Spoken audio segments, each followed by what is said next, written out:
प्रश्न है, क्या भगवान श्री कृष्ण ने भगवत गीता के सभी 700 श्लोकों को समझाने के लिए समय रोक दिया? क्या उन्होंने वाकई समय को रोका था? यदि हां, तो कैसे? इसका वास्तविक अर्थ क्या है? धर्म के गुप्त विज्ञान में ऐसी बहुत सी चीजें हैं जो सामान्य नहीं है और सिद्ध करना मुश्किल है। इस बात को समझने के लिए मैं आपको एक उदाहरण देना चाहूंगा, तब शायद आप इसे समझ सकें। विवेकानंद की जीवन में एक घटना है। जब वो विश्व धर्म सम्मेलन में हिस्सा लेने अमेरिका पहुंचे तो लगभग 2 घंटे के लिए वहां के किसी नमी दार्शनिक के घर ठहरे। उन्होंने देखा कि उनके मेज पर करीब 300 पन्नों की किताब पड़ी है जो पश्चात दर्शन की थी।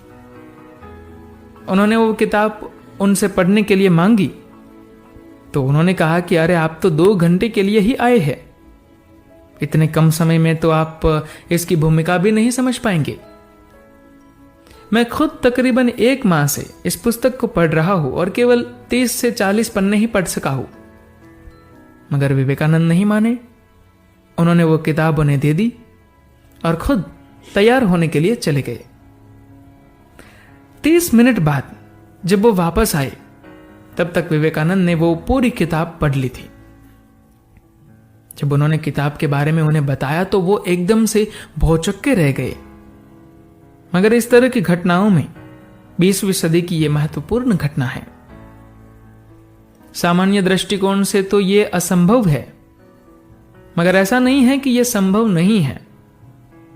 अस्तित्व में हमेशा एक मंजिल तक पहुंचने के बहुत रास्ते रहे हैं, मगर वो तभी उपलब्ध होते हैं जब आप उनके काबिल हैं। तो ऐसा नहीं है कि उन्होंने समय को रोका, बल्कि उनके संवाद का मार्ग आपसे भी है।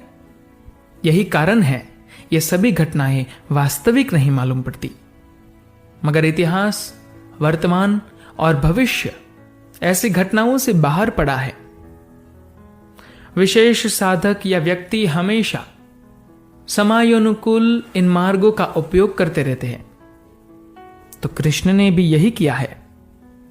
उस वक्त उनका संवाद सामान्य नहीं है, बल्कि समय की सीमाओं से परे का है।